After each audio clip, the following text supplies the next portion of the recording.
Tidaklah ada yang mengetahui di langit ataupun di bumi perkara gaib kecuali Allah Subhanahu wa taala. Berarti dia telah mendustakan Quran. Quran mengatakan hanya Allah yang mengetahui perkara gaib. Dia mengatakan enggak. Ibu fulanah tahu perkara gaib, apa namanya Ajeng, apa Ayu atau apa, enggak tahu kita apa namanya. Bismillahirrahmanirrahim. Assalamualaikum warahmatullahi wabarakatuh. Alhamdulillah. Assalatu wassalamu ala rasulillah wa ala alihi wa sahbihi wa mawalah. Alhamdulillah kembali lagi bersama kami di Podcast SNTV pada segmen Podcast Santai bareng Ustadz. Semoga antum sekalian senantiasa di dalam rahmat Allah Subhanahu wa taala. Nah, langsung saja nih pada kesempatan kali ini mengawali video tahun kita tahun 2021 ini. Nah, kita akan membahas terkait dengan apa yang terjadi dalam rentang waktu dari Januari awal kemarin. Nah, ini yang lagi mungkin sudah kita dengar beritanya, yang harusnya ini akan kita tanyakan ini kepada Ustadz kita. Bagaimana sih kita menyikapi sebagai seorang muslim tentang berita yang lagi viral ini. Nah, pada kesempatan kali ini Alhamdulillah kita dibersamai dengan beliau, guru kita, Al-Ustadz Abu Fairuz LCMA Hafizahullah Ta'ala. Assalamualaikum Ustadz. Waalaikumsalam warahmatullahi wabarakatuh. Apa kabar Ustadz? Dah lama nih kita nggak jumpa. Alhamdulillah bikhair, Masya Allah. Alhamdulillah. Nah Ustadz, kita langsung saja nih Ustadz ya. Fadhal, silakan.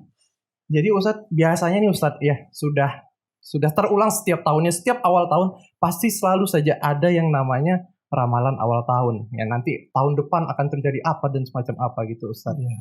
Nah, kalau dari situ kan pasti otomatis ada nih seorang peramal. Nah sebenarnya secara kacamata Islam sendiri Ustadz, bagaimana sih hukumnya menjadi seorang peramal atau ya mempercayai seorang peramal tersebut Ustadz? Iya. Fadhil Ustadz. Bismillah, alhamdulillah, wassalatu wassalamu ala rasulillah, la hawla wa la quwata illa billah. Masya Allah, tabarakallah, akhi, barakallah fiqh. Dalam agama kita dilarang untuk mendatangi peramal. Apalagi mempercayainya, apalagi menjadi peramalnya.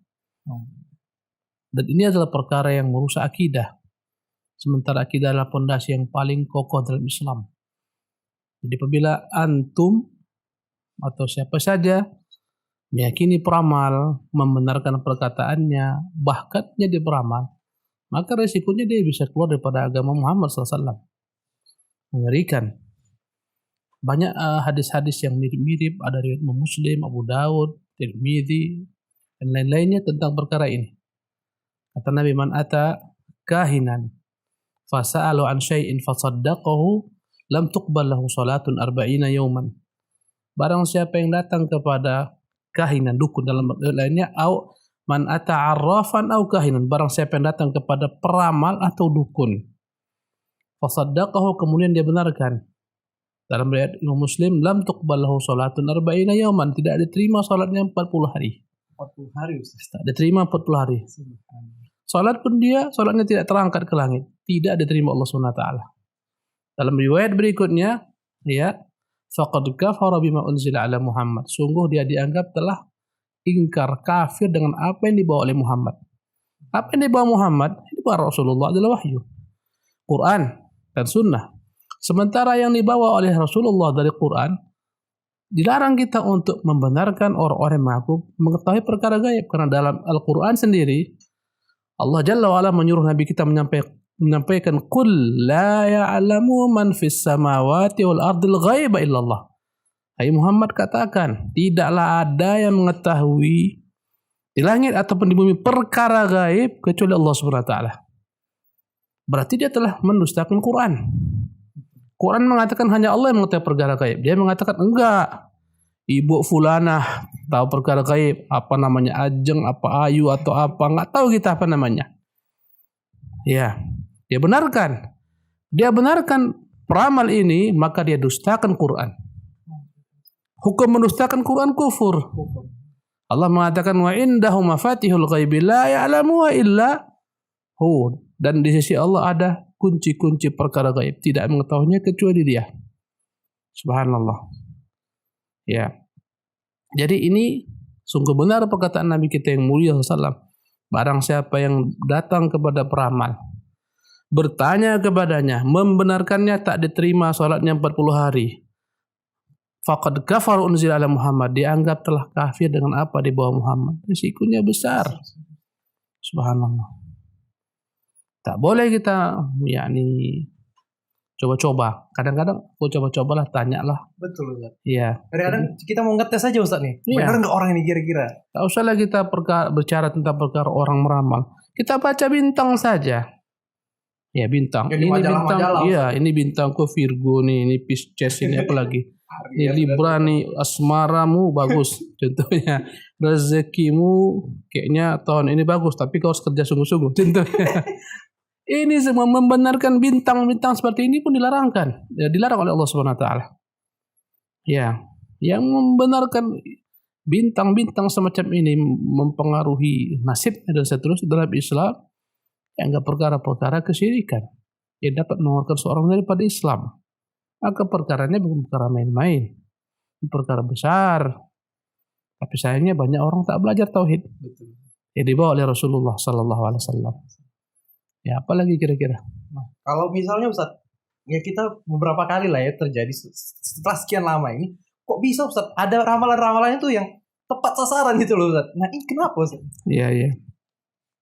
Kalaulah memang terkadang ya apa yang dikatakannya tepat, bertepatan dengan ini kebenaran, bertepatan dengan ini realita dan fakta, maka ada dua kemungkinan. Pertama, hanyalah kebetulan belaka. Tak ada hubungannya dengan ilmu gaib. Kebetulan saja. Yang kedua, kebenaran itu didapatkannya daripada syaitan. Syaitan mendapatkannya daripada mencuri berita ke langit. Karena kalau kita baca dalam beberapa literatur hadis-hadis Rasulullah SAW, syaitan itu berupaya untuk naik ke langit mencuri berita. Dahulu kala sebelum Rasulullah diutus, dalam surah Al-Jin dikatakan mereka bebas naik ke atas mencuri berita. Mencuri berita apa yang dibicarakan malaikat, apa yang diputuskan Allah langit, mereka curi, mereka sampaikan kepada wali-wali mereka daripada dukun-dukun ini, daripada peramal ini. Tapi dalam kata Nabi SAW, satu kebenaran yang dia sampaikan ditambah dengan 100 kedustaan. Lebih banyak dustanya Ustaz. Banyak dustanya. Orang senantiasa mengingat kebenaran yang satu. Betul. Peramal ini sekali benar, ini dipegang orang, hebat peramal nih. Yang 100 kali salah, orang tak peduli. Kayak orang berjudi itu, yang di otaknya itu menang sekali itu aja, walaupun kalah berkali-kali, yang satu kali itu yang menang. Ya, jadi yang kedua ini kemungkinan disampaikan oleh syaitan kepadanya tentang apa yang dengar di atas. Ya, akhirnya apa yang dikatakannya benar. Tapi cara mengambil kebenaran ini adalah cara yang dilarang dalam Islam. Disebutkan dalam banyak riwayat, syaitan itu ketika mereka naik ke atas dikejar oleh lemparan-lemparan malaikat berupa pijar-pijar api. Kata Allah, la yasamma'una ilal mala'il a'la wa yuqdhafuna min kulli janibin duhuran. Mereka tak berusaha naik ke atas, dan mereka terkadang tak sampai ke atas kecuali akan dihujani dengan batu-batu. Ya, karena itulah di antara fungsi bintang itu di antaranya adalah untuk menghujani setan-setan naik ke atas. Ya. Jadi kadang-kadang sudah sampai ke dia, ya, kemudian dia sampaikan kepada setan di bawahnya. Sampaikan kepada ke bawahnya, sampailah kepada sang dukun atau beramal. Rantai itu berarti. Kadang-kadang belum lagi sampai ke bawah terbakar dia. Tapi satu kebenaran ditambah dengan 100 kedustaan. Subhanallah. Ya, di dalam Islam kalau anda kata benar terjadi, bukan karena dia hebat. Pertama mungkin karena faktor kebetulan. Kedua ini informasi daripada syaitan. Ya, yang mencuri berita ke atas, mencuri berita ke langit. Jadi tetap dilarang. Sebagaimana seseorang mendapatkan uang bisa dengan jalan halal, dihalalkan Allah, berjual beli contohnya. Bisa dengan jalan haram, contohnya dengan menipu. Ini haram, ini halal, sama-sama hasilnya mendapatkan uang. Sama-sama mendapatkan berita, ini dengan jalan halal, ini jalan haram. Ya, makanya dalam Islam dilarang kita membenarkan para dukun ini. Yang mana mereka lebih banyak dustanya daripada benarnya. Yang satu kebenaran yang dipegang orang selama-lamanya, yang 100 kedustaan orang melupakannya. Subhanallah. Dan banyak kita lihat dari tahun ke tahun Ada peramal meramal nasib orang, ternyata nasib dia yang naas. Betul. Dia lebih dulu meninggal. Dia katakan akan kiamat tahun sekian-sekian. Dia lebih dulu mati sebelum kiamat itu datang. Dan ternyata tak datang kiamat. Ada perempuan juga udah mati orang itu. Meramal kiamat tahun sekian-sekian. Berulang kali. Dan orang banyak yang terpengaruh loh. Ada yang dulu mengatakan tanggal 9.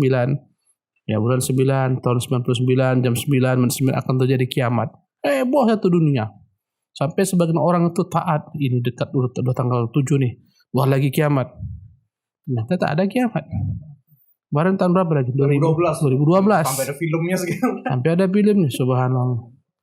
Kita tak bisa membangun perkara-perkara akidah di atas khurafat. Semacam ini tak bisa. Yang membenarkan Allah mendustakan dukun, mendustakan peramal. Yang membenarkan peramal mendustakan Allah SWT. Itu saja. Ya. Apa dalam Islam kira-kira hukuman untuk peramal ini? Pancung kepalanya. Dukun, sahir, kahin dalam hukum Islam orang semacam ini dipanggil pancung kepalanya. Bahkan perlu mengatakan, ya tak disuruh untuk bertobat. Kalaupun memang bertobat, tetap dipancung kepalanya. Ya. Adapun urusan tobatnya benar dan tidak itu kembali kepada Allah SWT. Tapi dalam hukum dunia tetap pancung kepalanya. Ini jika tegak hukum Islam. Ya, bukan yang memancung itu bukan sembarang orang, penguasa tentunya. Para dukun itu selainnya mereka merusak orang banyak, merusak negeri, merusak negara. Ayat mereka diberikan hukuman seperti ini dalam Islam. Wallahu tabaraka ta'ala. Masya Allah, Ustaz. Assalamualaikum. Naam, mungkin dari pemirsa sekalian, apa yang telah beliau sampaikan bisa diterapkan dan marilah kita jangan semerta-merta mudah terbawa dengan berita-berita yang viral. Karena bisa jadi dengan kita mengikuti berita viral tadi, kita bisa terjatuh kepada kesyirikan tadi. Bagaimana yang sudah Ustaz sampaikan. Nah, mungkin itu yang bisa kita perbincangkan pada malam kali ini, Ustaz. Jazakumullahu khairan wa barakallahu fikum, Ustaz. Fiikum barakallah. Nah, pada pemirsa sekalian, silakan follow terus updatean terbaru kami melalui akun-akun sosial media kami yang ada di layar Anda sekalian. Terima kasih. Jazakumullahu khairan. Assalamualaikum warahmatullahi wabarakatuh. Salam.